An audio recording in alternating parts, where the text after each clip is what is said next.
want to keep the language. We want to keep the language. And we want to make sure that you understand the issues that we're talking about. You've already had a conflict. You'll go first. We have 4 categories that we're going to debate today. The first one is leadership. The question is, what type of leadership should citizens expect out of our elected officials? The second, these segments are 15 minutes each. The second is ethics. What role should ethics play in your leadership? 15 minutes. The third is discretionary funds.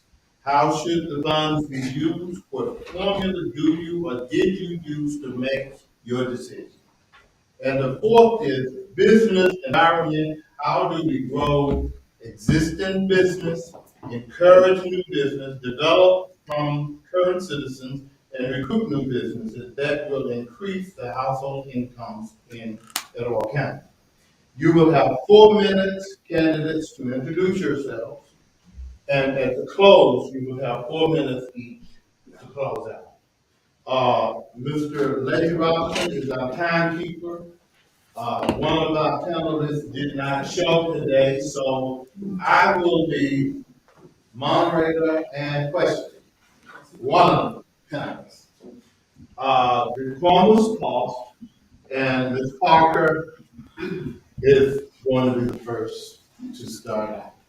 Please reserve from making comments that we can hear, and please turn off your phones and put them on silence. Will you just put the microphone, please? Introduction.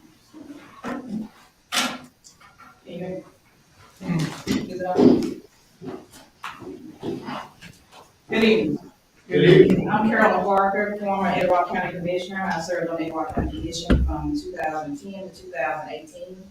I'm also a realtor by profession and a tax professional. One thing that I think defines me is my public service, whether I'm in or out of office. I started the Feed the Need program when I was on the county commission, but I still participate in that. We feed thousands of families every Christmas. Complete meals. I also started running the first backpack programs at Allen Elementary School in the city of Gadsden and Etowah County. And so I think my public work speaks for themselves. I'm a mother, a grandmother, a wife. I have 9 grandchildren and 3 adult children. They all went through the Gadsden City school systems. And most of all, I think that I'm a good steward of the community. I'm a good steward, I think, of our resources, of our people.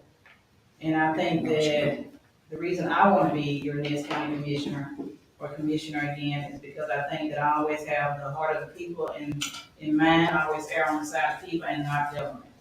And so I'm running this time to ask you to be your county commissioner for District 5 on May 24th, 2022. Thank you. So you guys won't have to share mics, COVID is still around. We'll, everybody has their own mic.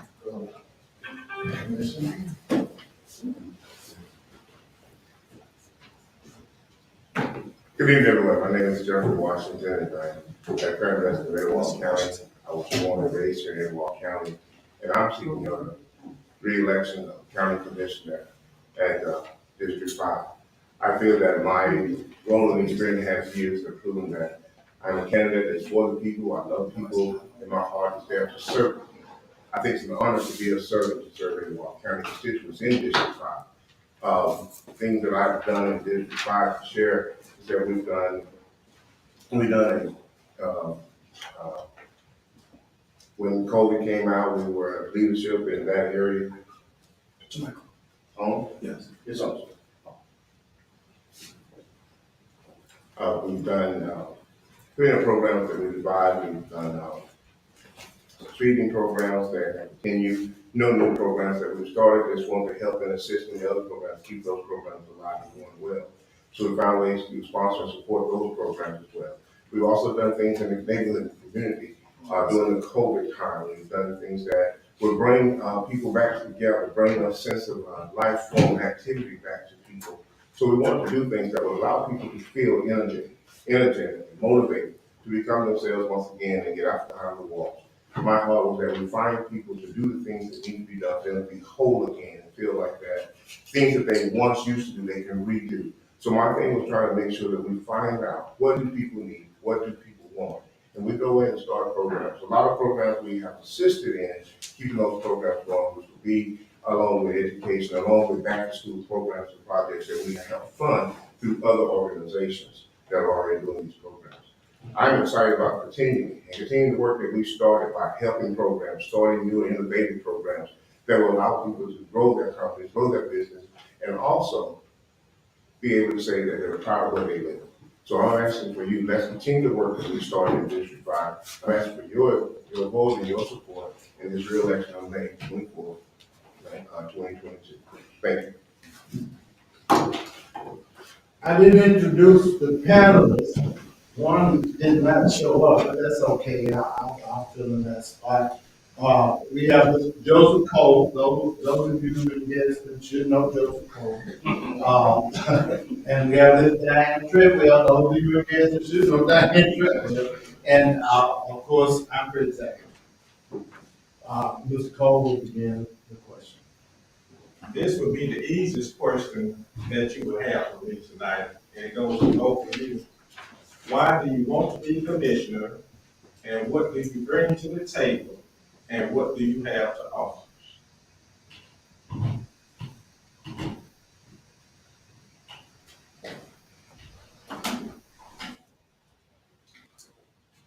So, as I said earlier, I'm a former county commissioner of 8 years, so I bring experience, knowledge, leadership, transparency, accessibility, and I'm community oriented, whether I'm in or out of office. I'm a person that takes accountability and responsibility for each and everything I do. One of the things that I fought hard for in Etowah County as a whole has been clean water. We're currently fighting a lawsuit now so that everyone in Gaston and Etowah County and the city of Dallas can have clean water. We need water. Water is vital to our very existence, and we need clean water. So that's one thing that I've been fighting for, is clean water infrastructure. We need updated infrastructure in our community. Continuing to fight for that, continuing to work with the city as far as riverfront development, because riverfront development is not a county per se responsibility, but you can partner. And I believe in partnerships and collaborations between the counties and the cities and municipalities that are in District 5, and that's the city of Atala and the city of Gaston. So working with those two entities to make Etowah County a better place.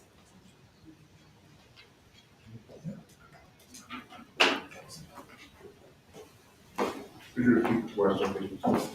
Why do you want to be commissioner, and what do you bring to the table, and what do you have to offer? I've been county commissioner for 3.5 years now, and I chose to become county commissioner.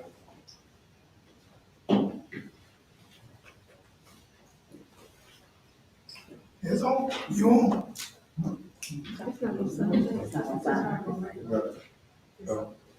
Okay.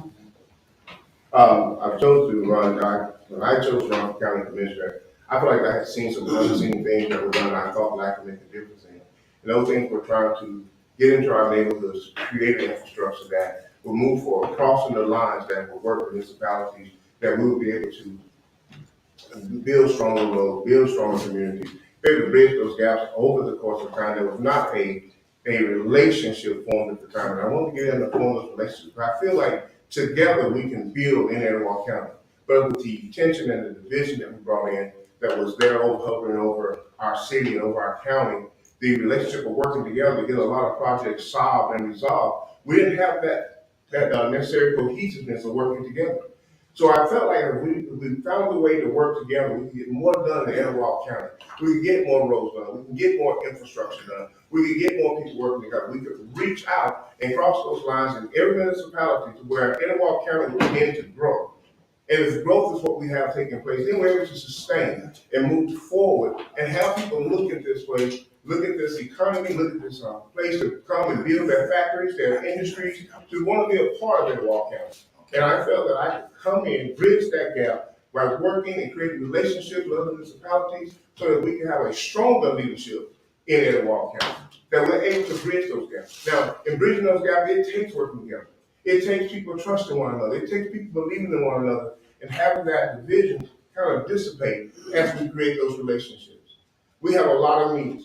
And it's not government's not the only one way to come in here and solve all those needs, but we can work together to collaborate, to build those needs and see those needs met. I think that what I bring to the table is an opportunity for us to work, bridge gaps, and build stronger communities. It's all about our community.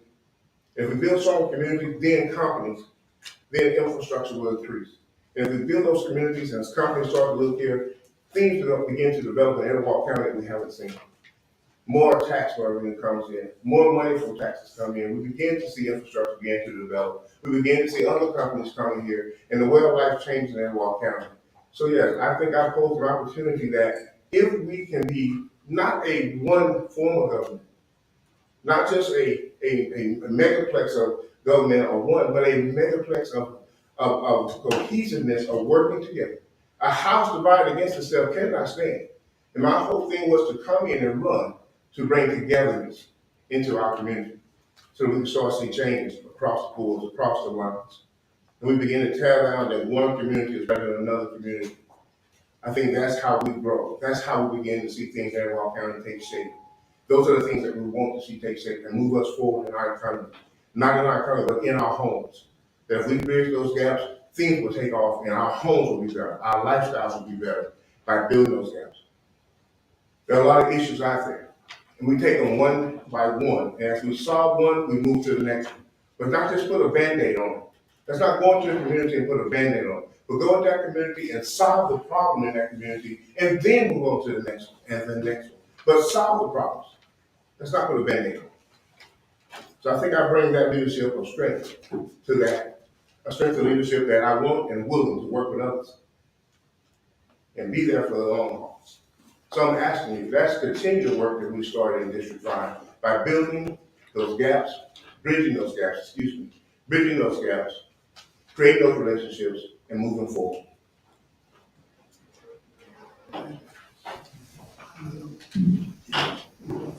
My question is for twofold, so kind of simple. Need y'all to talk up so we can pick you up on these. Talk up a little loud, please. My question is sort of twofold. One is just simple. What's the number of residents in District 5, and what achievements do you have to show for District 5?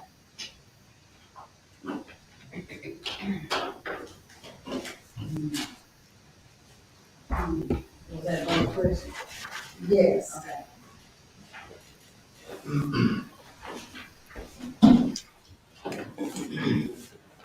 So there are a little bit over 17,000 residents located in District 5.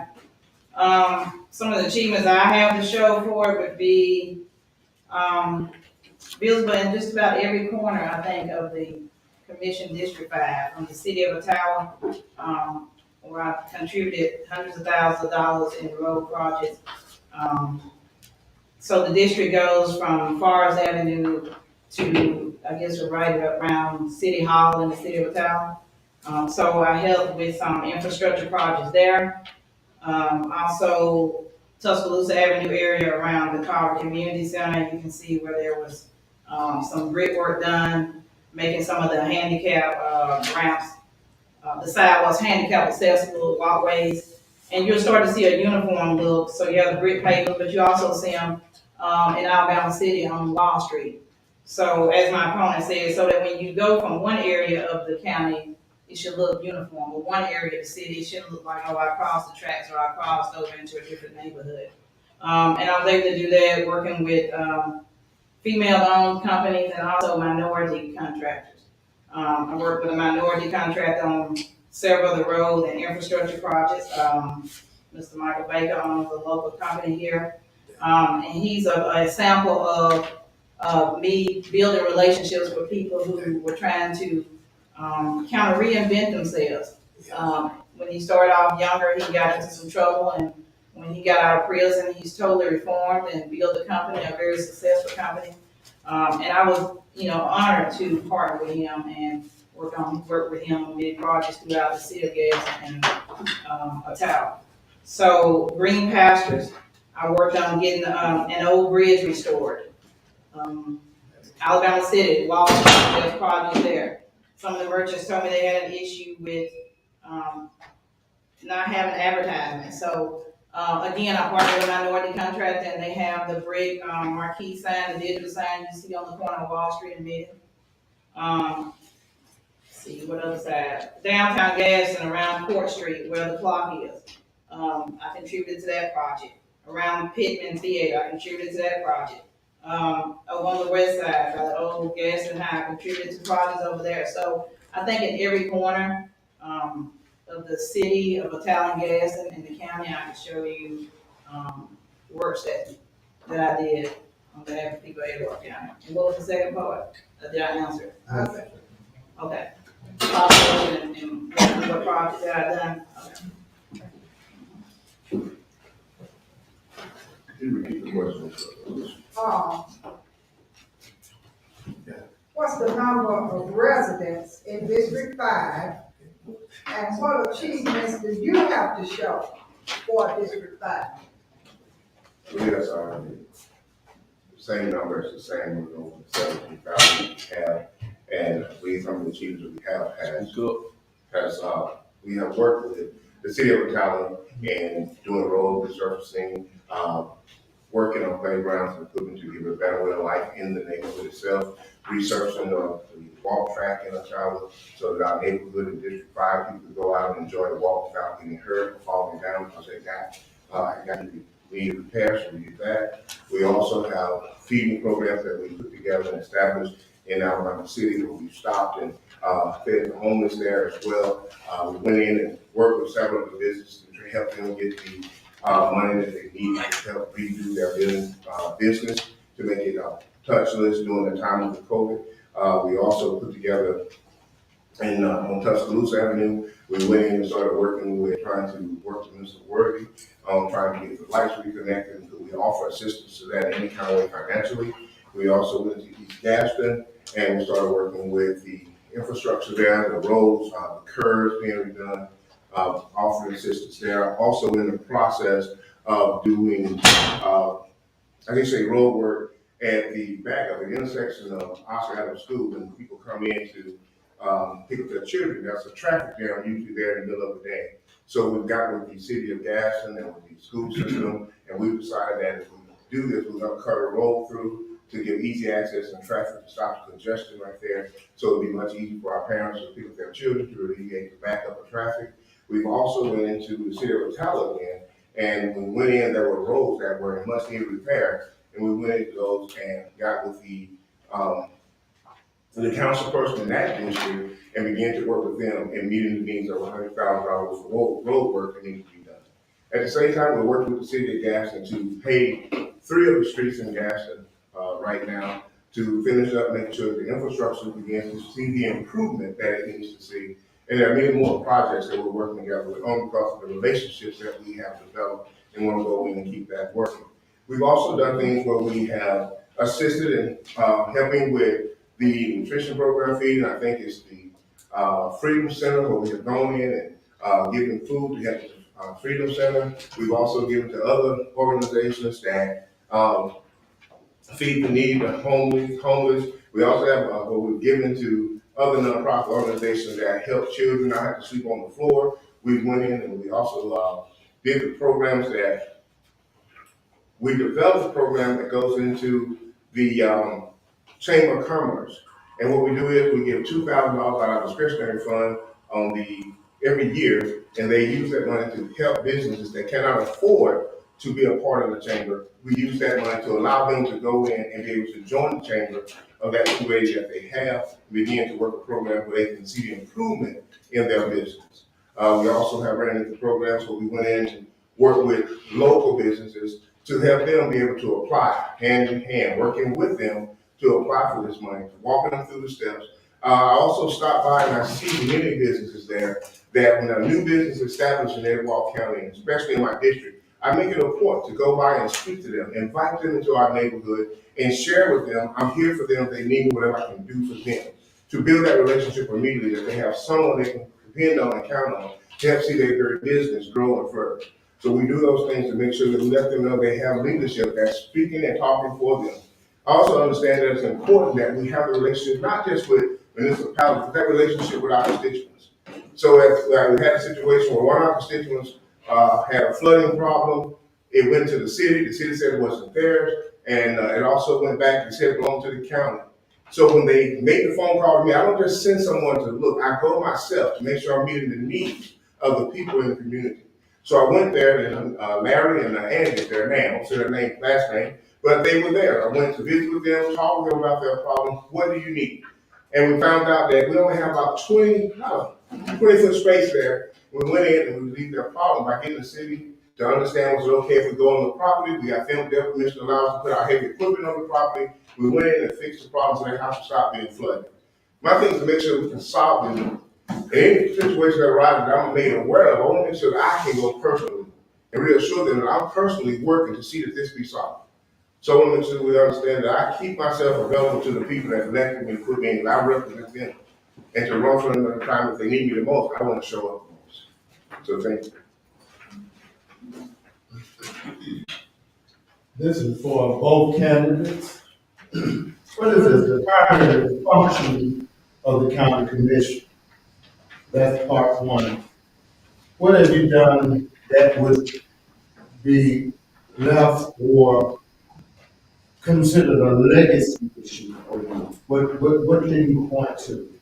And should the county commission be involved in the social programs that it's involved in, or should it be more or less involved in roads and bridges? Was that like 3 questions? Which one? Yeah. To ask the first question, the first part. What's the purpose of the county commission? The sole purpose and the primary purpose, excuse me, the sole purpose and the primary purpose of the county commission, county commissioners are responsible for bridges and infrastructure and road work and drainage projects. So you're not a city council person, you're not per se responsible unless you have the rural areas for garbage pickup and that sort of thing. Most of District 5 is comprised of more of the city limit areas, so you're not responsible for garbage pickup and that sort of thing. You would have to work with either the city of Caryoln or the city of Gaston. And so that's primarily pretty much what I did. One of the other things I'm really proud of is I seeded the money for one of the first roads to be built in Edgewater County in over 20 years. It was not in District 5. It was in Rainbow City. If you build a road, that creates jobs. That's economic development. So I didn't have a problem spending outside of District 5. When we have a county that's only built one road in over 20 years, that's problematic. If you look at Huntsville or Birmingham or Anderson or anywhere, they're building roads. They're cutting the streets. That's what county commissioners and city council people should be doing. So that's one thing. That would be, I guess, part of my legacy that I did that. Also, this is more on the discretionary side, I guess. My opponent talked about creating scholarships for small businesses through the Edgewater County Chamber.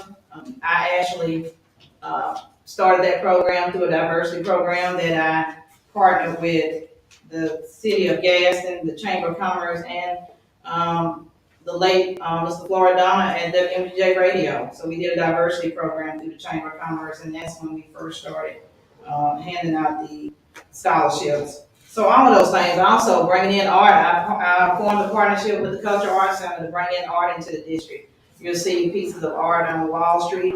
That's a collaboration between us. You'll see artwork in Carver Community Center. That's something that I helped bring into the community.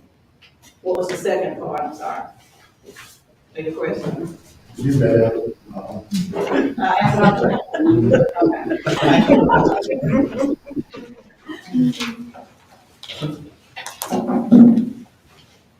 Okay. Is that you? Repeat the question, please. what is the purpose, the primary purpose of the county commissions? One of our job responsibilities is to take care of the people, to oversee the funds and finances that the county receives in their budget. We make the decision where that money is spent, when it can be spent, and allocate to different programs. The sheriff department, if they want an allocation of more money, they have to go through the county commission. And I oftentimes tell people our job is to make sure that we oversee that money without scrutiny, that it's always spent the way that it's supposed to be spent. So we oversee the budget of the county. As well as one time it was that commissioners were called road commissioners. And in being road commissioners, all they do was to spend their money and their allocation on roads. But since that has happened and changed, by the way, the courts have said that with the court decree, is that now we are able to turn it over to an engineer that works in our district. Again, that's our, I wanted to say that we're not actually road commissioners anymore. We actually oversee the bookkeeping, oversee an engineer and a CAO. And with that, we're able to tell the engineer what we'd like to see. Now, District 5 only has about now, we've taken in some more. So District 5 has about 10 to 12 miles of road in it now. Used to be less, but we took in some more road. The engineer still takes care of those roads, but they're back in the rural area, out behind Valley Street Field House, going out into North Gaston area, and some roads in the town that are considered still county. What we do with that is we make sure that the money that we receive in our discretionary road fund, we're able to spend that money anywhere in the district that we choose to spend it in, to help with roads, curbs, also with lighting fixtures, things that we can do to better for safety of road travel. So that is our discretionary fund. The other part that we do is that we take our discretionary, we use it to help supplement programs, other nonprofit organizations, so we continue to help those that live in the community. So we want to make sure we continue to do that. So our role has changed, our rules have changed because of the court decree. Second question. What's your legacy? I want to believe my legacy is that as we begin to build the close the gaps and bridges of bringing communities together, that we have several municipalities that work better with us because we went out and did the legwork. Haven't had opportunity to work on any major bridges, haven't had that problem in District 5. Some of the things that I've created is basically some of those things are already been done. I'm not trying to create a new wheel or create new things. I like to be a part of boards and organizations that I can help do and distribute those funds better. There hasn't been any major things come my way other than the fact that we have revised programs, we have worked with schools, we have helped give funding to start new programs in school. One of the things that we were able to do was to help with United Way by giving funding to help start a new program down in 6th Street where the kids get out of school and go to that building to do computer homework and work in a computer lab. We were able to help those things. I don't have a legacy of something I've just done by myself, other than that I have worked with other nonprofit organizations to improve them, give them adequate funding so their programs can continue to meet the needs of our citizens. The third one. I think you've done pretty good. That's good enough. We're gonna rotate from this end back, so I'll be asking the next question, but we're gonna take a 3-minute break and then we'll be back.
that the range is not as far.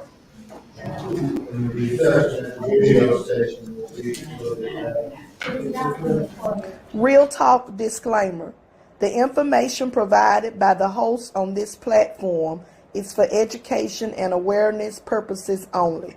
All information provided on this platform is provided in good faith. We make no representation or warranty of any kind, express or implied, regarding the accuracy, validity, and reliability of information shared by the host or show guests. The views and opinions of guests on the show do not necessarily reflect the views or opinions of the host of Real Talk. Under no circumstances do the host, show guests, sponsors, or affiliates assume responsibility for the actions of any viewer.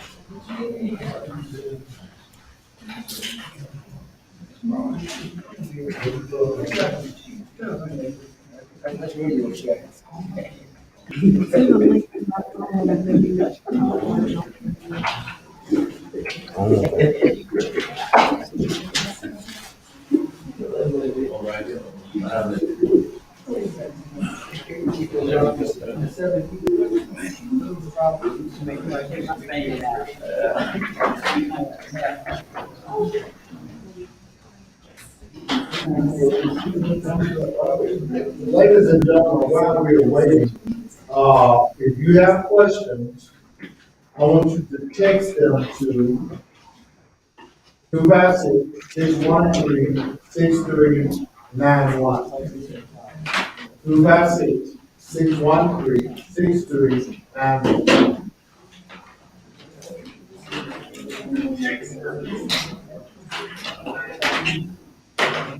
You mind giving that number one more time?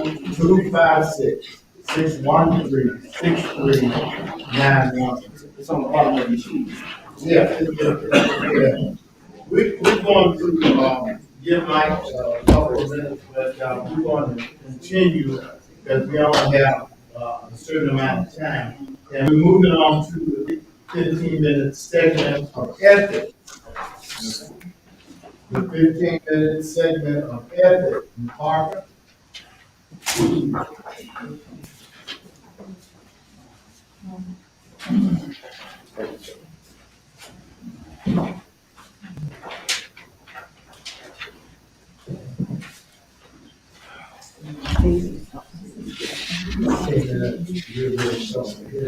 Ethics. Ethics is a very precarious place. It speaks to many things. That's right. Have you lied? Have you cheated? Have you just done all of these things that are not characteristically good? And most people look at politicians, and you call yourself whatever you want to call yourself, but politicians are generally thought of as liars. Amen. So when we talk to politicians about ethics, my first question is, I'm asking the question is here, what role should ethics play in your leadership?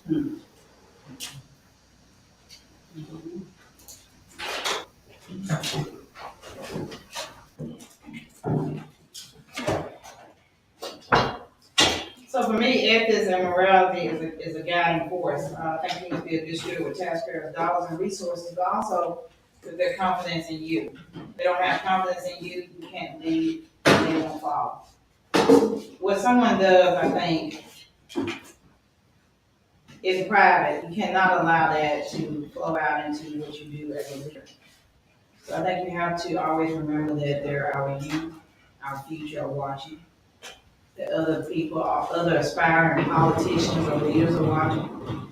And so we have to be careful as far as, I think, the face that we put on in front of people, when you're in the public eye. I think it's important not to be respectful at all times, even when it's difficult, to make the hard decisions, even when it's tough to make those. And sometimes even when you don't want to, even when it's not popular or pretty, you have to, I think you always have to do your best to do the right thing. It's always a good way to do the right thing. Right is always right and wrong is always wrong. Now, we're all human and all sinners, is what the Bible tells us, so we can all make mistakes and do wrong things, but I think it's important when you're a leader, when you're an elected official, that you represent the people that elected you. And when you can no longer do that, I think you have to also take responsibility and accountability, and step aside. And also own whatever you do. If you make a mistake, you need to come to the people and say, hey, I made a mistake. If people tell you, hey, I didn't like that program you contribute to, or hey, I don't think you should go to that road. I think you need to be a good listener. A good servant, I think, listens to the people. And they try to do their best to do what's right. Now, everyone, you can't do what's right all the time. No one's Jesus Christ, but you can do your best to make the hard decisions, and set an example. But not just the children, but for everyone in the community. It's important to set an example. It's important that when people look at you, that they see a leader, that they see someone they can trust, they can believe in. And when you say you're going to do fix a road, and you say I'm going to feed the hungry, that you do that, and that you're fair and equitable in doing that. That, you know, when we have discretionary money, or I had discretionary money, I was on county commission. It's important to me that you spread that out as much as possible, and show people that, hey, everyone matters. I learned a long time ago, before I was ever in office, that everyone wears an invisible sign that says, I am important. And so I do think that when people are talking to Caryoln Parker, when I'm in office or out of office, that you know that you are important to me and that you matter, whether I agree with you or not. I've done a lot of projects, helped a lot of employees when I was at the county commission that I know didn't support me, no, didn't like me. But it's not about popularity. It doesn't matter if you like me. It doesn't matter if you love me. I'm going to do my best to do right by the people of our community, our kids, our senior citizens, and all the citizens of Edgewater County. Before you sit down, just a follow-up. Okay. Is there a lot that you told the people that you know you told the people, and they don't know you told them? And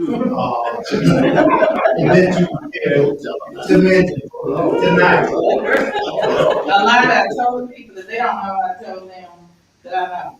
Yes, looking in the mirror, not out the window. I'm looking in the mirror. Goodness.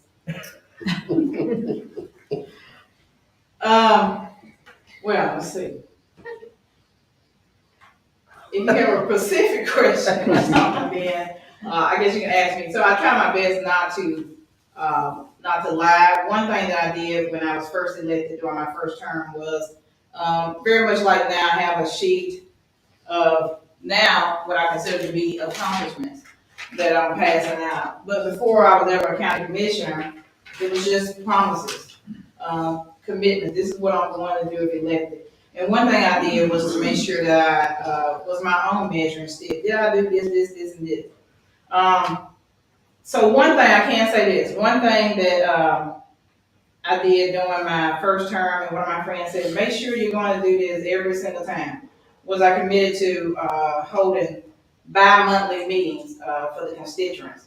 And so for my first term, I did a pretty good job, but I didn't do every 2 months. I didn't do every single time. I didn't have a meeting, but I did spread the meetings out from Metallica to East Gas, and I did change the time of the meetings from mornings to evenings to give some people an opportunity when I was chair of the county commission.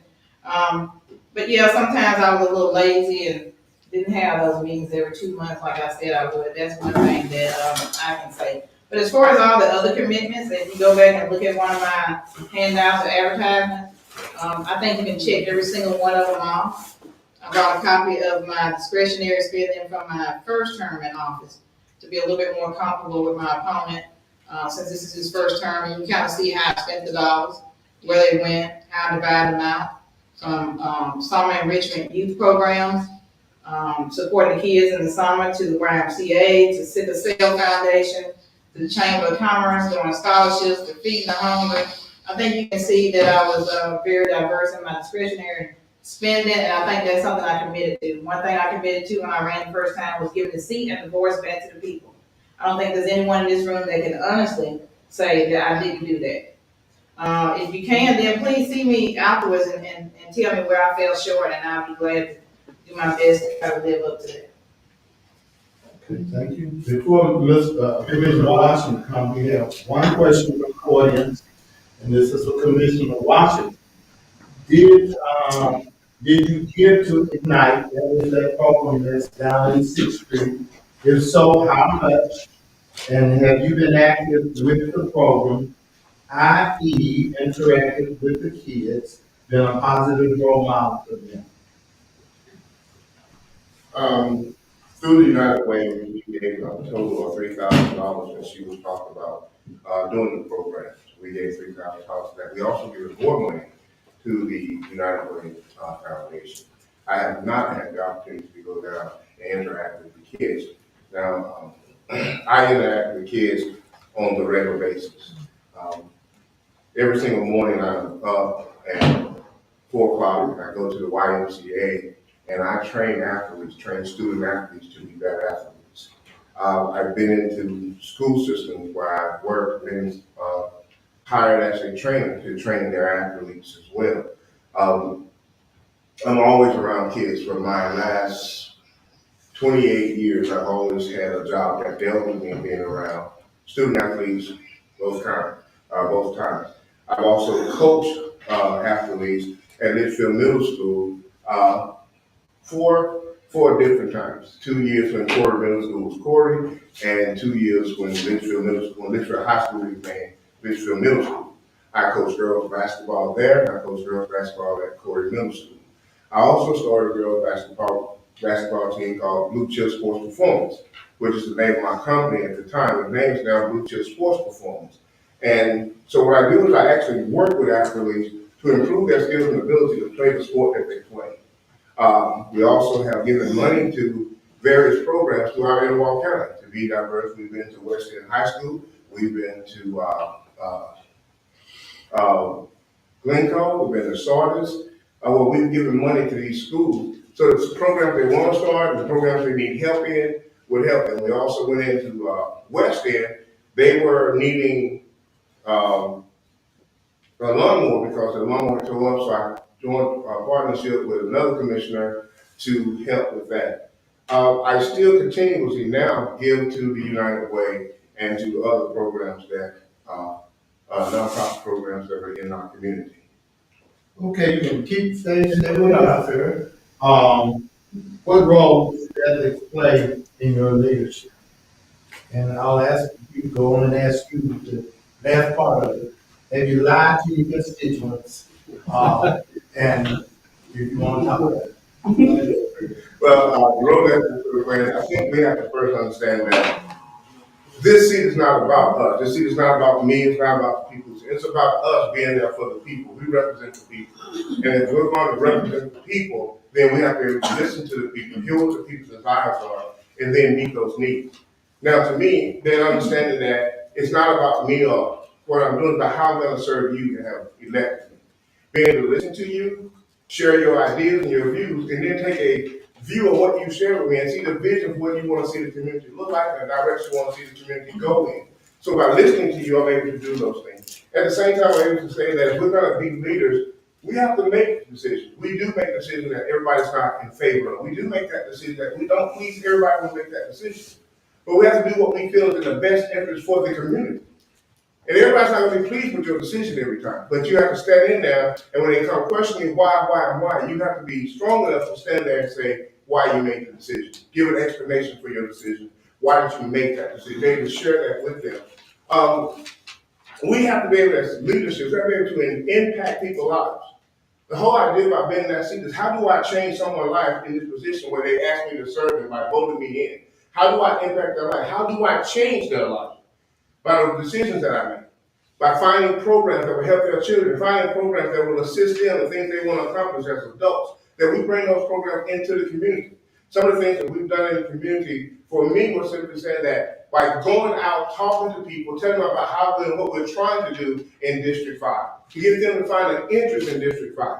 We want to do housing in District 5, so we're trying to find people that we can partnership with to be able to grow District 5 back. We went to the city of Gas and talked about the land bank. How can we get some of the land that we can build apartments on for affordable housing? How can we build those that will be attractive to the neighborhood, that people will come back and begin to live in there? But I think we have to be able to say that by saying, when we tell people something, it's important that we make sure we keep our word. When I first ran, I told everybody, I said, I'm not making anybody any promises.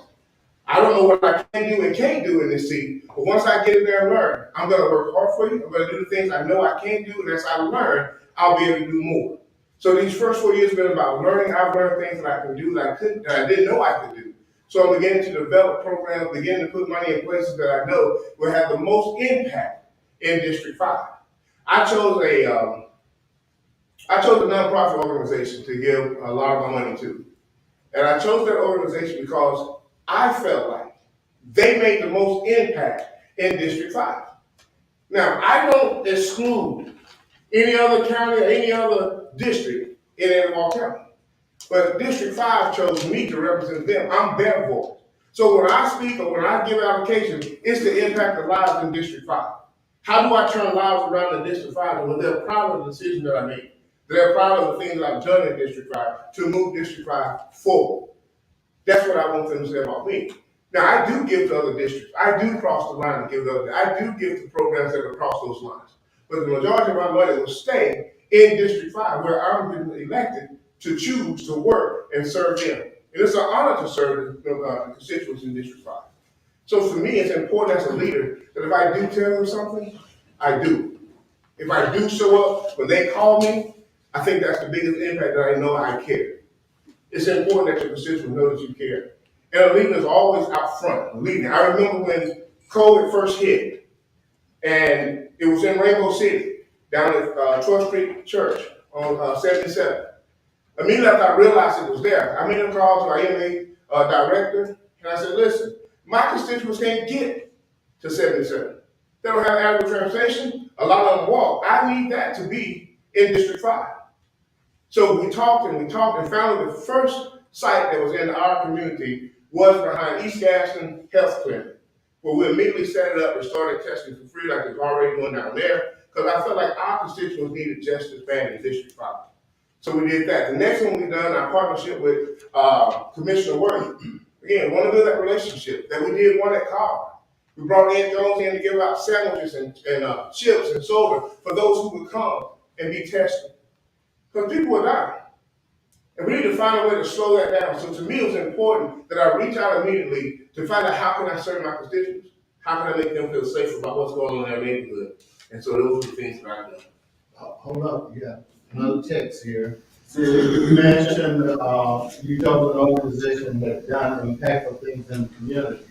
I want to know, what were those impactful things and what's the name of that organization? I think my statement was that I chose that organization because I felt that that organization would make a bigger impact in the community. Okay, well. Well, the reason I chose the organization because when I read what he had written down and some of the things that we had talked about as individuals meeting with him, I told him the things I wanted to do. One of the things I wanted to do is I wanted to start programs that would impact our community. I wanted to do a sports program. And in that sports program, it was not around football and basketball our kids play. It was around golf. It was around tennis. It was around swimming. It was around sports that our kids do not participate in because most of our district serves Title I children. And the opportunity to gain a scholarship through these sports they do not participate in, I thought would be an advantage. That if we would train them in these areas to give them an early head start, then we could do so. And then be able to play these sports and then maybe work hard enough to get a scholarship and going off to school. So by choosing this program, because his grant will allow me to give money to it, he had already talked about some of the things he wanted to do in the neighborhood. In his grant, in his nonprofit, he also talked about wanting to do housing. So I felt like if I chose this organization and weigh out the pros and cons and what would have the most impact in our neighborhood, I chose this one. That doesn't mean that any other ones are any less. It's just I knew this one was in District 5. And that's why I've been chosen to serve. And that's why I want to put the impact of my money, because that's where it makes a difference, in District 5. You just getting on. This one is, can we get Mr. Washington to answer the specific question about ethics and his personal ethics?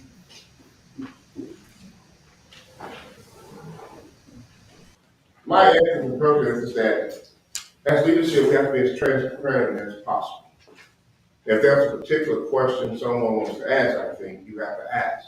But I feel that being able to stand and say that we all have done and maybe done things that people feel we shouldn't have done. But for me, I feel like that we all have made mistakes, we all have done things we didn't appreciate or like. But for me, I'm gonna stand on the principles and morals and character. That I feel like I'm an honest person. I know that I'm honest. I know that I live right. I know that I try to treat everybody right. And it's not a try, I do. I respect everyone, and I hope they show me that same respect. But as far as being ethical and moral, I haven't broken any ethical laws or anything of that nature. So if you're asking me about ethics, I've done what I'm required to do. I've done the things that require me to be above board with the Ethics Commission. And most of the things that we do, we check before we do them in our campaign to make sure we don't break the law. So I don't know if that's answering the question, but I feel like I'm answering the ethics. But it's a text question, so I don't know, maybe the text is back. One more. One more, I'm doing the text, the folks texting, I'm gonna let you right in, just a second here, one more. This texter wants to know, would either of you, promise that you will not run, maybe you said lose the primary, but this is not concerned with the primary, but the general, for another position? That's for both. I want you to say not gonna run if you lose. Or anything. I couldn't say that honestly because I feel like we have ambitions and desires as individuals that we would like to go higher and aspiration rises to do so. To ask me to kind of like muzzle myself, and I feel like as a leader to move forward where I can serve people, if I feel like I can do, it would be unfair for me to tell you I will stop. Okay. Thank you, sir. Ms. Farmer. Thank you. Sure, I think ask the texter to clarify. Are they asking, will we not run for something after this election or ever again, or, I mean, that was. It's not that specific now. That wasn't I'm not clear. gonna add to what to say. Well, I'm gonna ask you. Will you jump into another municipal race if you lose this election? Oh, like immediately after we jump into the city election. Yes, I'm committing that if I'm not elected to this race, I won't be jumping into another race. They're costly, they're stressful, and, I don't think it's fair to the people who've already announced in that race. So if you're specifically asking me if I'll be running for city council or school board or mayor in 2022, if I were to lose this race, no, I will not be. That was- Okay. Hey, man, I take the fifth on the ethics question. I'll take the fifth right now. Go left. I heard you talk about discretionary funds and money, both of them. But I want to know who qualifies for discretionary funds? And how would we know how to request those funds, discretionary funds?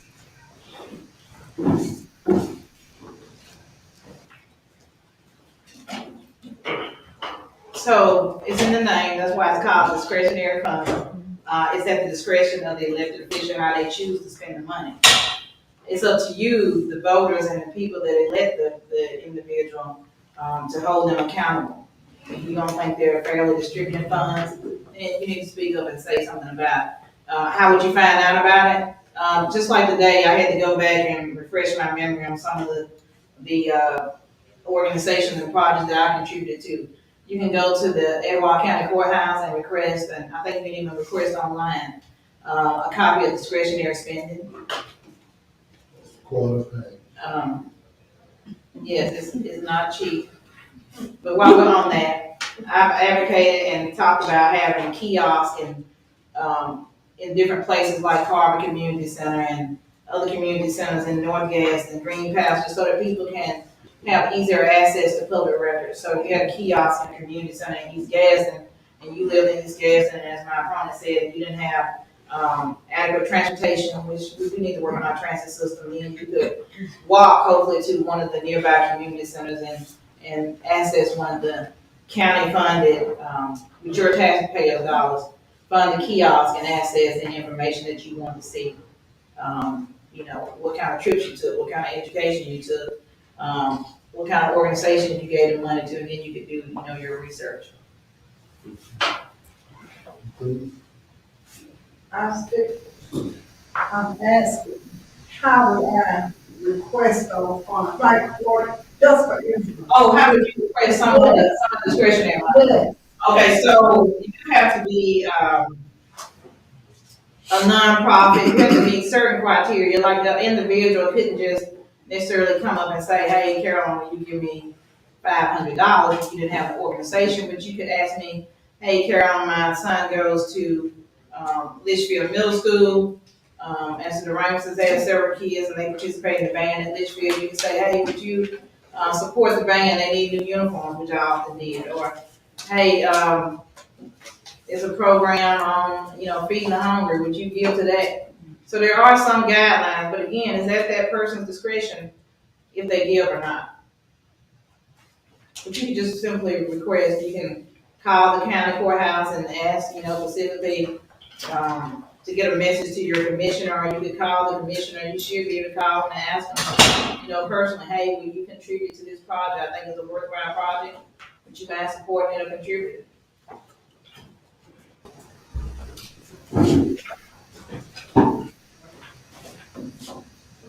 Yours was, how do you, My question was, who qualifies for the discretionary funds? And how do we know how to request the funds? For instance, I go to the Caryoln Nutrition Center, senior Caryoln, let me put that in. Nutrition Center, we're back in.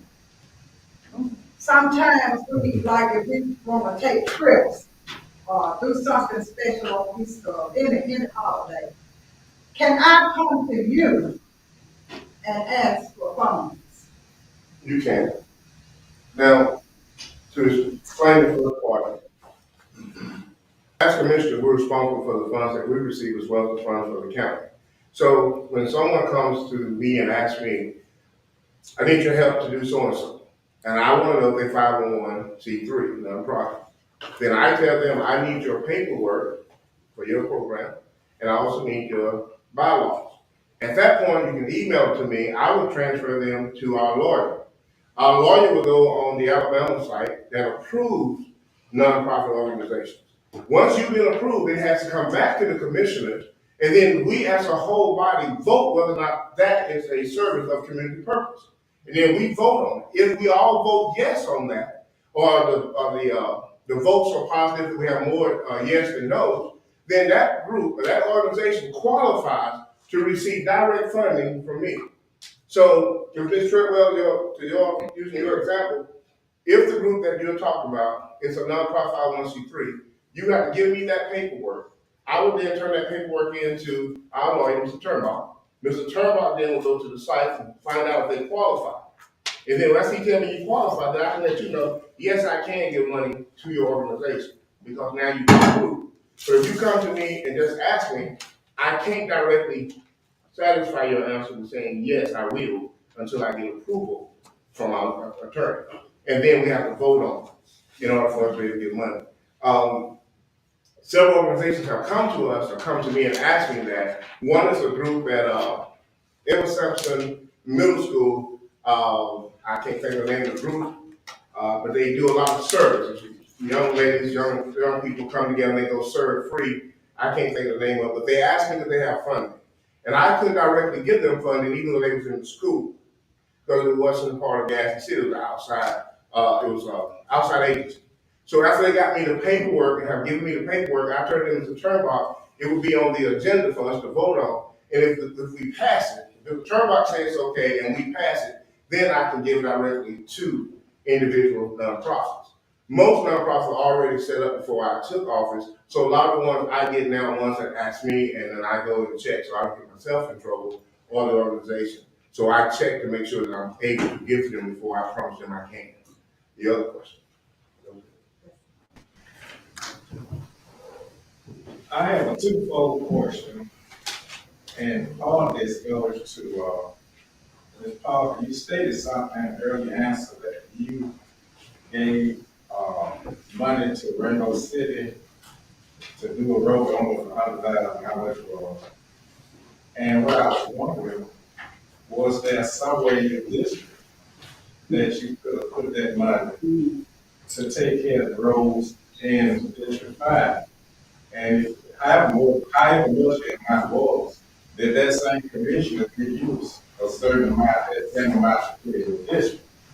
It is my understanding that each commissioner gets $40,000 for discretionary funds and $110,000 for the gas tax discretionary fund. Now, this started back in 1995, and your budget this year was 21 million. So that has been an increase from the 40,000 since 27 years. Now, you as commissioners may not know, or you may think you're on a consent decree where you cannot increase the money. But have you tried? This is both of you. Have you tried? Or you need to ask the county attorney to check forever, because you are not bound to that $40,000 figure, and you're not bound to that $110,000 figure if you, as a commissioner, want to increase it. So if you did increase it, and if you were able to increase it, then what was some of the things you would do with the fund? And what type of increase would you ask for?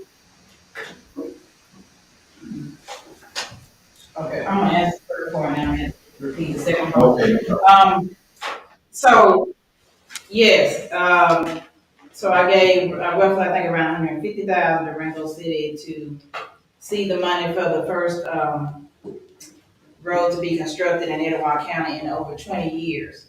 If you look back, I donated that money in 2018, which is also when I was running for mayor, for the city of Gadsden.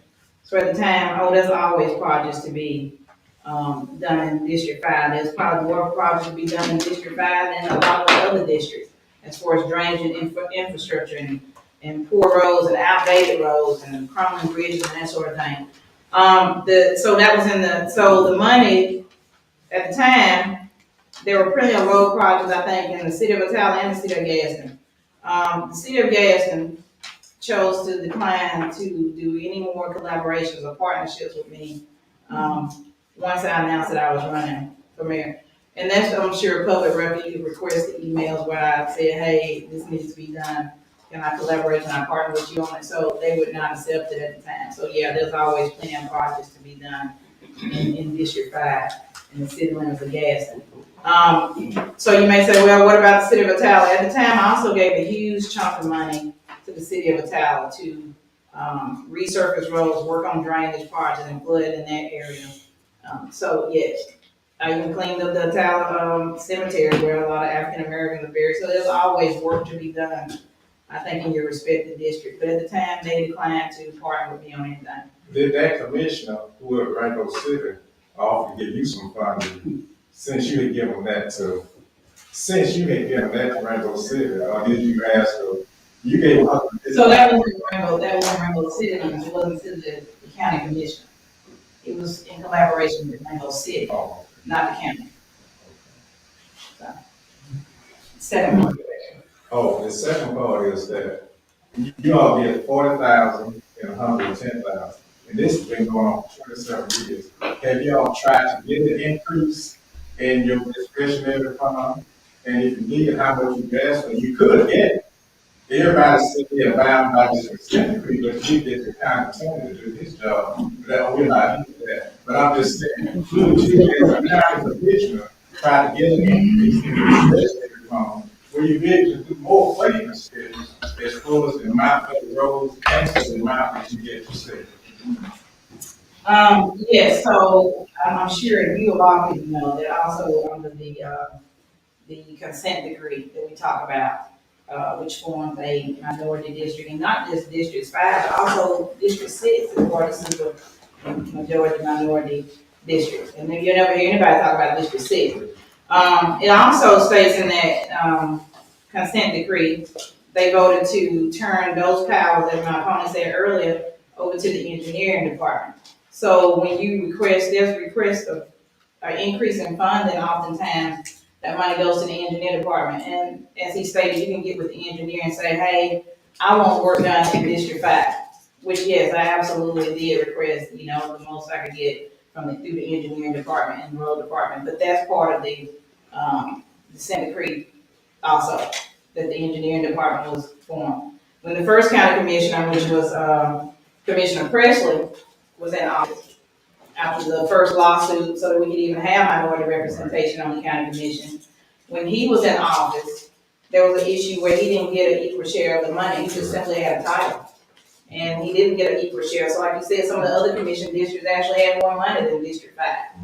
And so, and then when his wife, later after he passed, became county commissioner, she was fighting, we need money for roads, and they still had some dirt roads in District 5. And so she was actually over, Commissioner Presley also, the female was actually over the engineering and maintenance at the time. They went back to court and said, since the county commissioners, the other 5 members of the county commission, I guess, couldn't vote to be fair because you're always outvoted. You're minorities, only about 20-something% minorities in Edgewater County. Since you can't be fair, the judge came back and said, we're going to turn over to the engineering department. So that's something that you can request more money for. I talked to him about it a little bit today. Discretionary is actually a little bit less than when I was there on the 40,000. It fluctuates. It's approved with the annual budget. So you could in the budget say, hey, let's see if we can get more money for the roads and bridges. But again, you work through the engineering department. So we could go back to court, and if reelected, I love for everybody to stand with me in a lawsuit. There's an attorney back there in the room. I'll be glad to file a lawsuit and take it back to court and let's get more money for District 5. I don't even think you have to do that if you're county attorney to do his job. Okay, so I'll be glad to take the.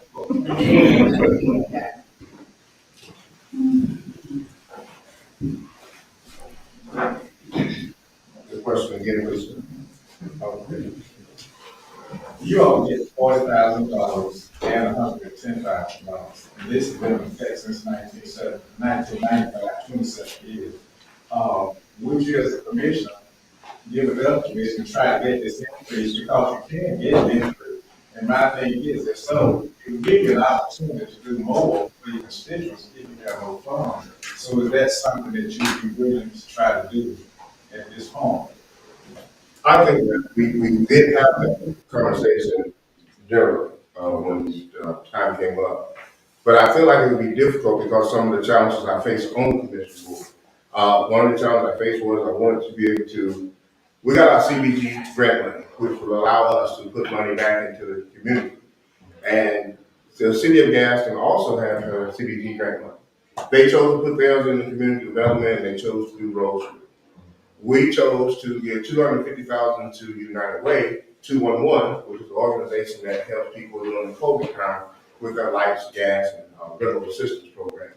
The other $250,000 we chose to give to the Chamber of Commerce. At first, they did not want to allow the citizens of Gaston to use any of that $250,000 if they had a small business. And I said I disagreed with that, and we had to fight a little bit, and we talked a little bit. They went back to the drawing board and came back. So we got a total of 35% to be used in the city of Gaston, where our constituents and small businesses could go and apply for this $2,500 grant that they were giving away. Out of that $250,000, only 35% went to the city of Gaston.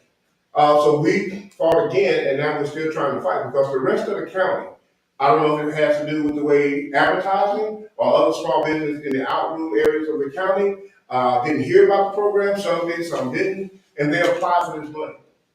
So I think to get those rules changed and get the people behind us to make that change, like she said earlier, we're only one. We're usually outvoted on matters like that. And it was a fight and a struggle just to get to 35% of that 250 be used in the city of Gaston limits or District 5, anybody else in the city limits. Okay, thank you, sir. Discretionary funds, I'm going to be straight up, I don't believe them. I don't believe anybody should have discretion over my money. People don't produce performance. So my question is, if you could come up with a formula, what would it look like for giving away money? And just a reference to what Commissioner Washington said, it's only $40,000. And one organization got 27,500 of that 40. How do you justify that? And what formula did you use? How impactful was it? Do you evaluate these processes and the distribution once you do it? So it just becomes clear to me that when you can play with other folks' money, and I'm not saying this for you, Commissioner Washington, this is just how I feel. Is money to appeal to votes? Is money to buy votes for the most part? So we need to ask you guys to put the formula, just to quickly tick off a formula, both of you, on how you would formulate a fair formula other than folks coming to you saying, I need 250, I need 2,000, I need 2,500 or whatever for whatever project. Vote.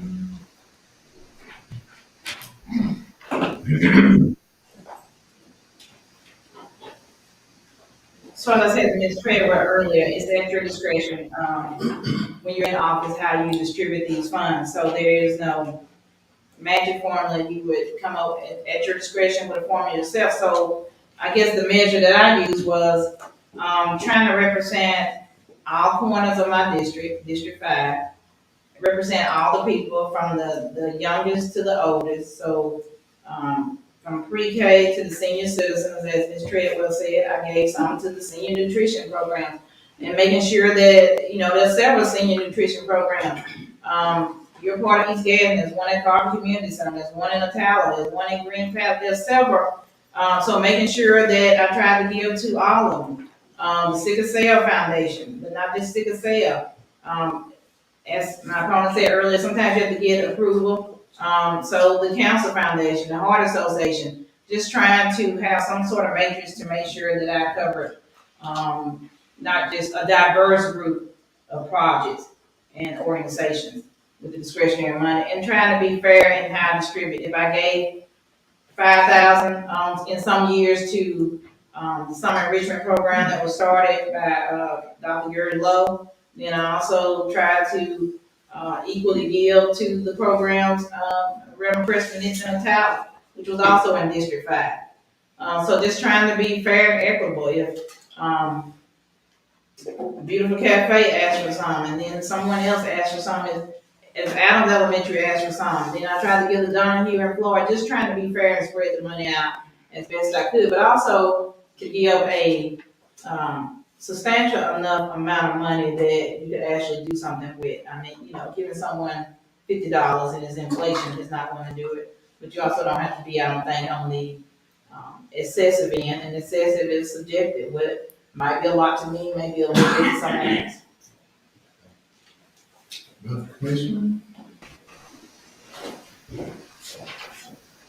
I think that the word discussion really sums up what we can and can't do when we get to make that decision. But for me, I think the formula for me that I use is the formula that I used was that when an organization came to me and asked me to help, I would weigh the need and see how impactful it would be to the community. Now, if you come to me and I realize that this is not going to be a great return and it's something that's going to be a lower impact, I will decide how much I would give at that time. Choosing that method, I felt like that if the return on what I'm going to give you is going to be greater, then I want to give more to sustain that program. If the program was something that was, I'll take for instance, baseball team came to me and they asked me if I would sponsor their baseball. And I asked them what type of sponsorship we're looking for. And they said, we need $5,000. And I said, I can't do that, you know. And again, my discretion. It was what they were asking to do with it, and what they shared with me to do with it. I shared with them why I couldn't. I just didn't say no. But if they came to me like programs that we sponsor, and I'll use the program that I give to. I give to that program because every time that program does something, I see the impact, how it impacts the people in my community. We've done some activities in the park. During COVID time, it was a big hype. COVID was up high. When the numbers started decreasing, we talked about it. We put together Jazz in the Park. But the numbers were down. People had social distancing. They wanted to wear their masks. They could. They didn't. It was up to them. We were outside. I thought that was an impact to get people back out to some sense of normality in their life, to not be in the house looking at balls, not to be going stress crazy, not to feel the anxiety of being closed up, becoming claustrophobic. I felt like we need to get out. I felt like we need to be able to socialize at a distance. So I put that together only because I saw where people were doing things, saying things, people were afraid to be out, people didn't want to come out, and the pandemic was on a turn on the downside. And so I was concerned about how people were feeling inside their homes, not being able to communicate, not being able to go out, not being able to socialize. And that was the thing behind the thing in the park. To give them the amount of money that I gave them on first, the first I gave them, I think, was like $5,000, and I was in favor of that activity. And then we did other activities. The money I gave them over the course of time of 2 years came out to be 27, as Mr. Jeffery shared. But we did that to motivate our constituents. We did that for them to have a sense of normalcy in their life again. To not be afraid of the COVID so much as we can't see ourselves being normal.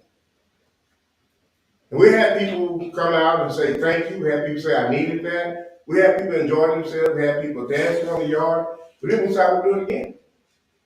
Then we later on they did another event around Christmas on the inside. The numbers were down again. Again, people had the choice to wear a mask or not wear a mask. Same as tonight. So we've done things we felt like would motivate people to be motivated intentionally, to want to see their community thrive again, to want to be a part of life again, and not feel like they have to be packed in the house, not enjoy life, and feel like we can't go back to normal. It's going to be this way all the time. Those are things that I was hearing. That's not how it's going to be all the time. I want people to enjoy themselves. So I think that when I use the formula, what's the impact of the amount of money that I'm going to give? I'm expecting a return on that. And I think that he asked, how do we measure the return? When I look at the return, I look at how is it going to maximize, how many people is it going to affect, and is it a worthy cause? Now again, at my discretion, I get to choose, is this worthy? Will this impact lives? Will this make people comfortable?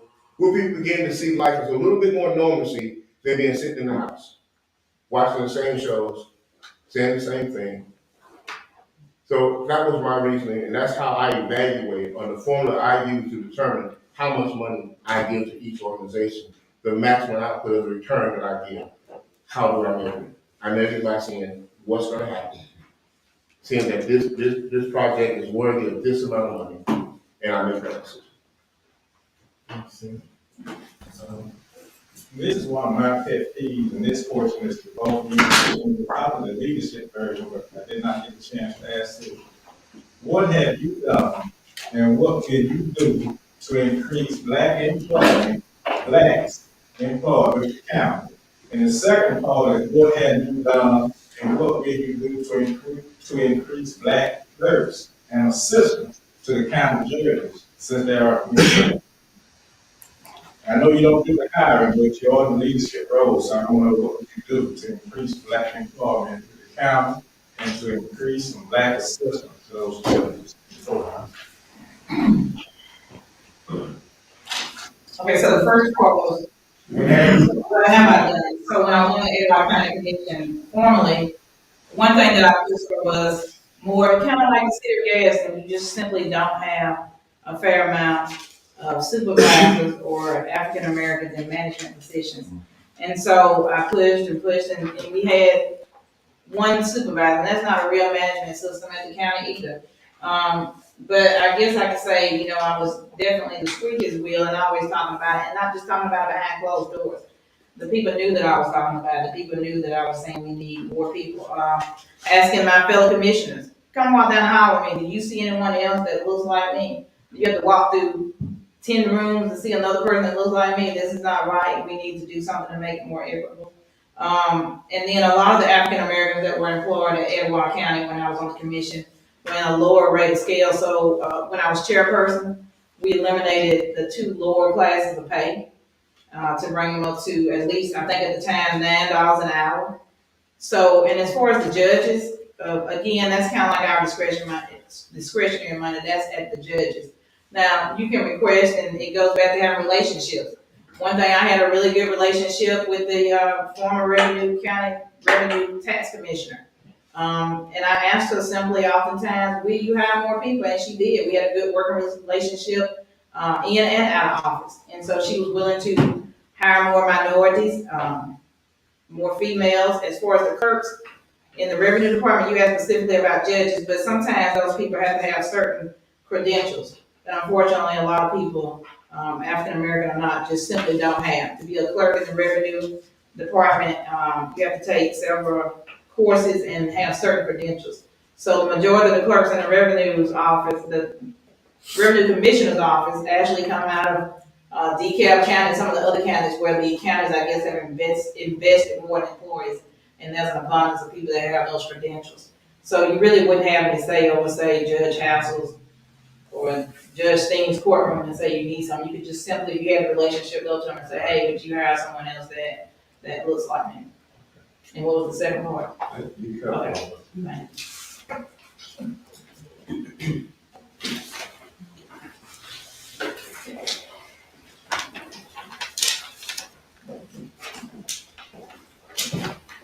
Any questions?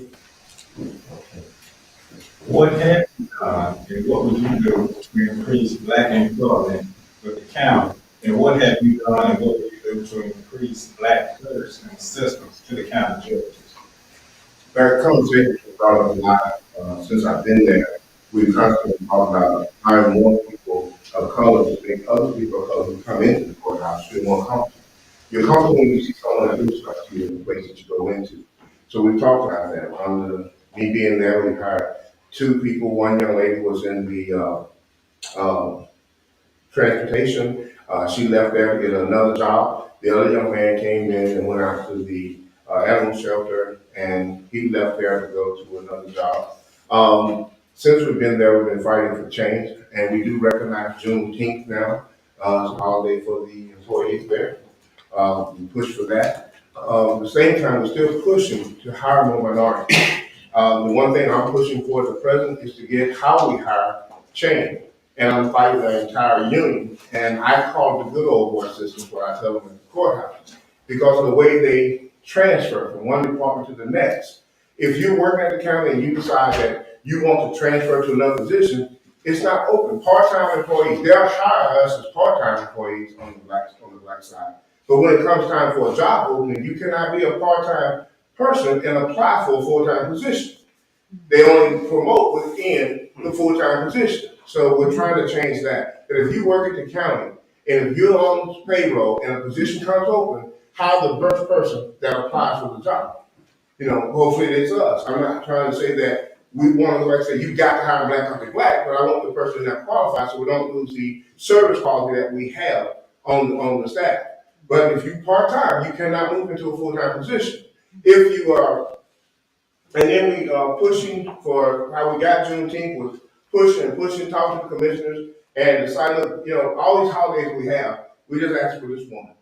So they will get off and they will be paid for that holiday at the county courthouse. We will recognize Juneteenth. We're gonna be moving forward, closer to the last session here, but I wanna let you know that I'm going to send all of the text questions to the candidates that they were directed at both so they can answer these questions directly to the constituents. Business environment. One of the things we just got to talking about was, minority employment. County is probably replete with, more than any county I can think of, with nepotism. So it's a relative placement, workers, uncles, cousins, brothers and sisters, way back. How do we build businesses? And most folks want to say we don't have a workforce, we don't have a developed workforce. How do we bring businesses here when we still have the scars of systemic racism as a part of our community and no real business other than a restaurant, perhaps, or some fast food places anxious to come here? How do we bridge that gap? How do we stop having all of these competitive fights and bring people to the table that's going to come and bring us some good paying jobs and some good opportunities in this community? I was at a meeting at the county, and I was one of the minorities sitting in the room, and about 40, 50 people in there. And the question from one of the guys at the railroad was, where is the diversity? And that's still the question. That's the reason why we don't get a whole lot in this county and in this county seat, is because we're still looked at as backwards and having systemic racism at the core of everything we try to develop. So how do you handle that, former commissioner and current commissioner?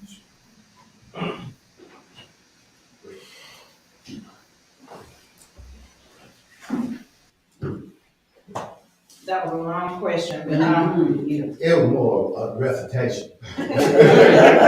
okay. So, one way I think that you begin to increase diversity is by being more open and inclusive and inviting people that don't look like you, don't sound like you, don't come from the same place, to the table to be involved. And one thing I did, I think probably the meeting you're referring to that you were at, I probably invited you to. And one thing that I'm trying to do over the years is invite people to be a part of the process. I don't have all the answers, I don't profess to know all the answers, but I can invite other people to the table that have a difference of opinion and a difference of view than me, and I can listen. I've invited, several of you in this room, Ms. Treadwell, Mr. Ford, Mr. Doramus, Ms. Doramus, to meetings and said, hey, come listen. I chaired the redistricting for the county in 2010. I invited all of you to come and see the process, how you actually take one house out of a street and put it on another street to diversify the district more. So I think that's part of it, being inclusive, not thinking you have all the answers. One thing I do, whether I'm in our office, is I try to educate myself on what's going on in and around the area, not just here in Gadsden, but best practices in the region. And even in the latest site selection magazine, this is the March edition, it talks about most of the cities that are recruiting right now. They have recruited and landed large projects. They have economic development authorities. I was part of the commissioners that created an economic development authority back in, I think, 2018 or 2017. We began work on that. And people look for that. Is there an authority when I come to your community and ask questions about how to start a business or how to bring a company here? Is there a place that I can go to and find out all the answers without going from the city of Ottawa to Gadsden to Rainbow City? Where's that place? We created that Economic Development Authority, and the commission, after me, I think they attempted to dissolve that authority. But if you look, like I said, through any site selection process, any site selection period, you'll see that they have these authorities. Now, we have the Industrial Development Authority that the city of Gadsden pretty much single-handedly controls. So you may ask, why do you need two? Because they simply were not collaborating and working together. And so that would have been what I did. Not what I do is what I did. And so I would definitely be pushing, again, to have an economic development authority that was inclusive and collaborate with all the municipalities in the city limits, and not just the municipalities, but also regional.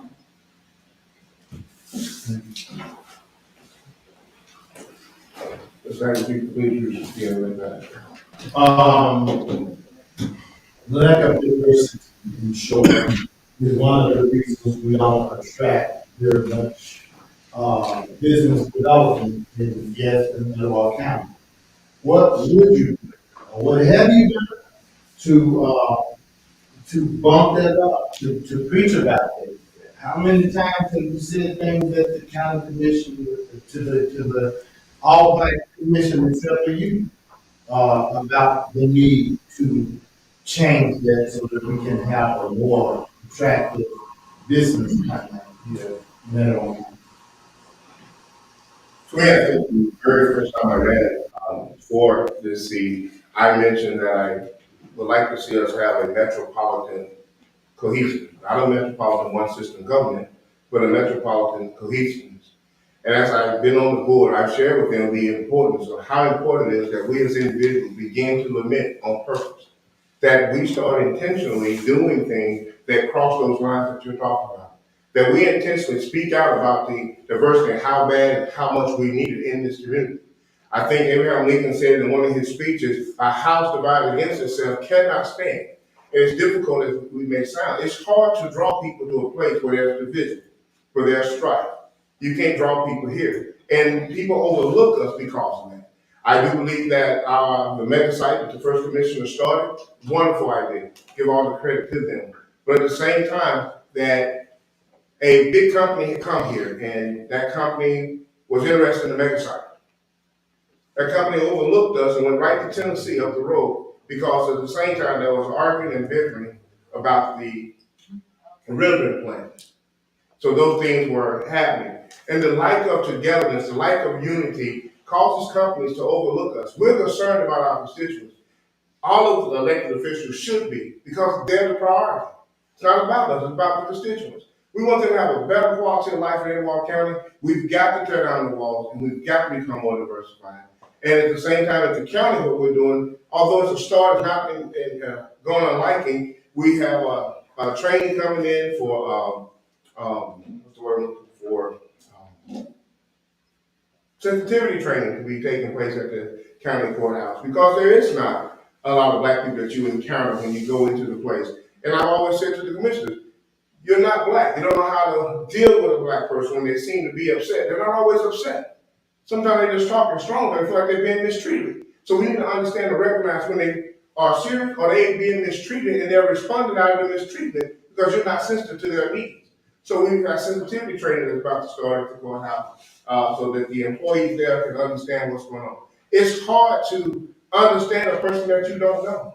So we have to start lamenting on purpose in order to change the complex of Etowah County.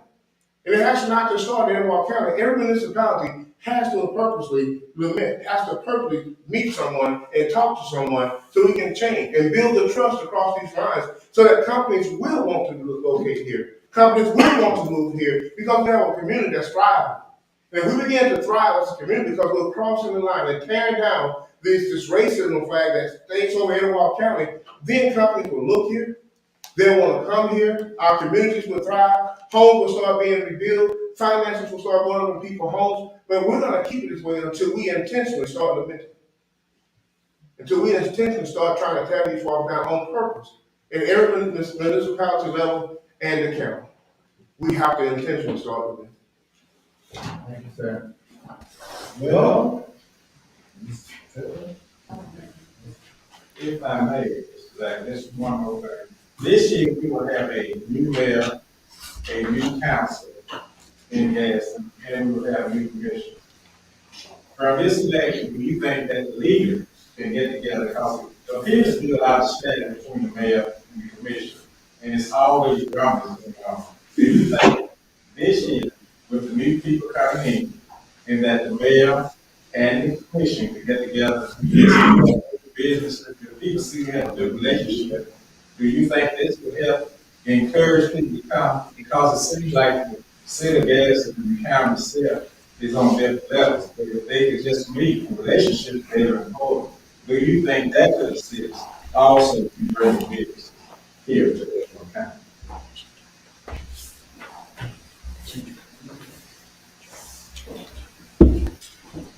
It would be my hope and prayer that would be what would happen. I think it's always an opportunity to work together and partner together. I think you have to also remember that you have all these different personalities and people have different beliefs and different, levels of ethics and that, so ethics rules and that sort of thing. And so, what's unethical to me may be ethical, may appear to be ethical to that person. And so I think it depends on who the new leadership is. I think it's a personality issue. Before I got on the county commission and the city, had probably not done any collaborations or partnerships in the previous 5 to 10 years before me. And you can read article after article, where they thanked me up until I ran for mayor to, for extending the olive branch. So I've worked with them on numerous projects. So I think it's up to each individual person that's elected. Because, let's face it, you get a strong mayor and a weak council, or a strong council and a weak mayor. So it depends on the leadership. So I can't answer that, but it would be my hope and prayer that the county and the city could come together, yes.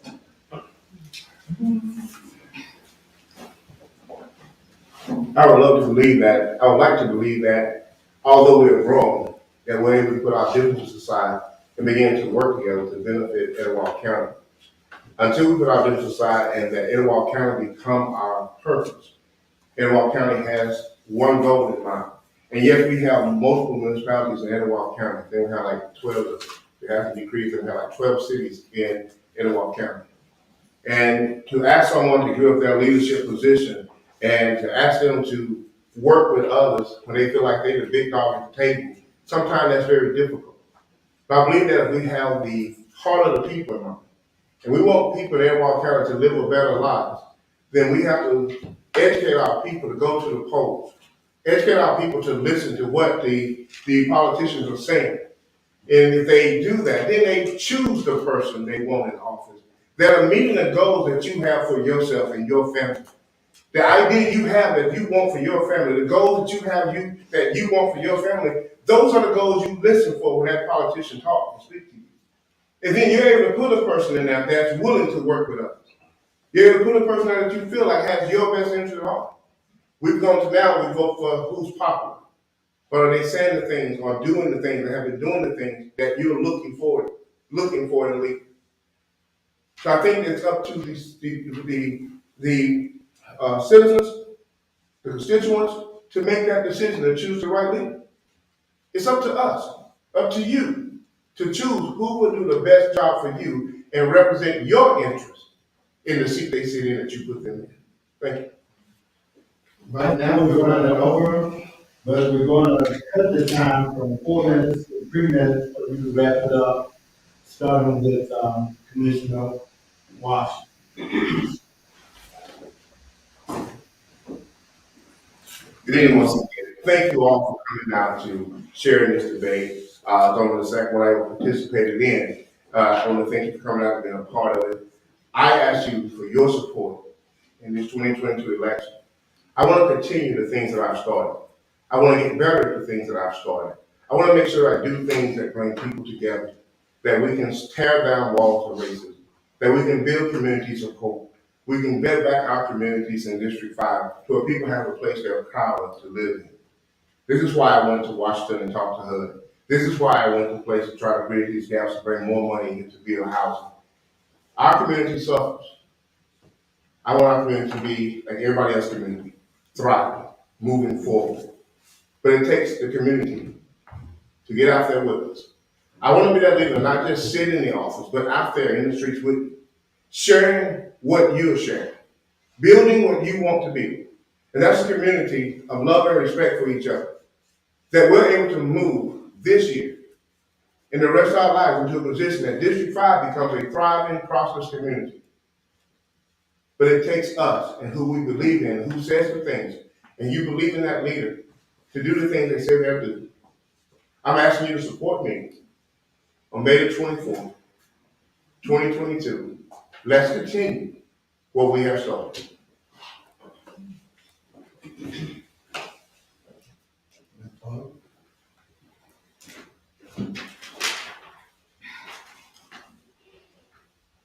So in closing, I just want to thank everyone for coming out. Especially I'm honored to have been part of this debate. Thank you to WJ for putting this on, for hosting this. Thank you to everyone that came out to listen to us. Thank you to everyone that has been streamed in to listen to this debate. Thank you to the constituents. I've always said, even when I ran for mayor, there's been no greater honor to me than serving as your county commissioner for Etowah County. And I don't just walk the walk or talk the talk. I don't make empty promises. I don't speak empty words. I have a proven record. Whatever I campaigned on last time, I exceeded those commitments and promises. I don't promise things that I can't do. I do my homework. I know what I can do as a commissioner, so I'm not going to promise you that I can do something that I can't. So when you say, well, you need a new attorney, well, it take 5 other votes. So I'm not going to promise you that I can do that. But if Mr. Turnbull should decide to retire soon, I know a few good attorneys that I can recommend to be the county attorney. So I'll be glad to use my relationships to do that. I fought for you when you didn't know I was fighting for you. I fought for you in office and out of office. I fought for you to have clean water. I fought against the rendering plant. As a realtor, I know, unfortunately, that when you look like us, and when I say that African American, that traditionally our home value is lower. If my same house was sitting in Horns Bend, it would be worth 5 times what it is sitting in Cherokee Estates. I know that a rendering plant is in the site selection, but it's in everywhere. If you read, just simply read and educate yourself. I know that rendering plants decrease the value in your homes. And so that's why I fought so hard not to have a rendering plant here. And I didn't have to be on the county commission to do it. It was simply the right thing to do for the people of Etowah County. And sometimes people, if they're not knowledgeable or they didn't read up or not educated, they don't necessarily know the dangers that something holds, or that you're drinking unclean water. And you are drinking unclean water, by the way, in Etowah County. You're drinking contaminated water. I don't just say what I'm going to do, and I was on an interview a couple of weeks ago, and I said, what are you going to do if you walk up to my mother's house, and what are you going to promise her that you can do? Well, I'm not going to make empty promises. I have a proven record. I've done a lot for Etowah County. I've done more than any other county commissioner in District 5 today. And my record speaks for itself. You can research it, you can read about it, you can see where I spent the money. You can call me, you can text me, you can do whatever you need to do. You can roll your eyes, you can laugh, you can turn the other way, but my record speaks for itself. I'm Caryoln Park, and I'm asking you to vote for me May 24th, 2022. Return me to the county commission to work for you. Thank you. Ladies and gentlemen, let's give these candidates a big round.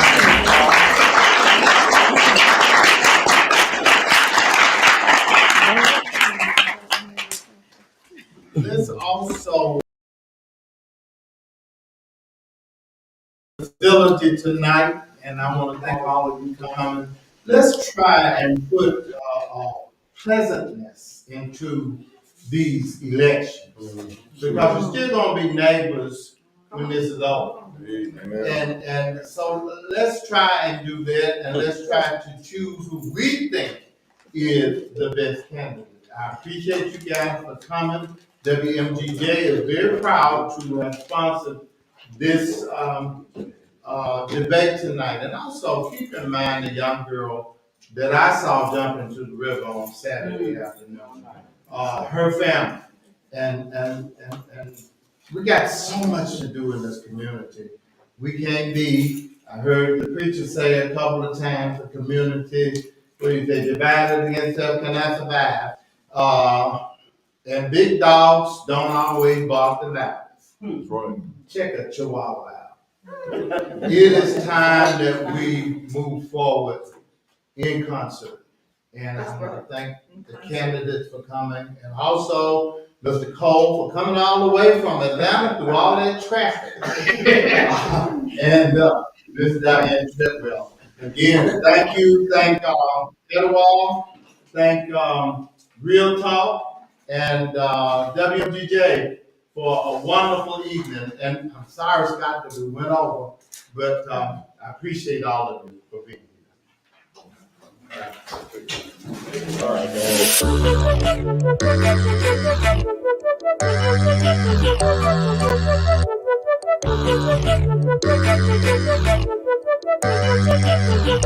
man.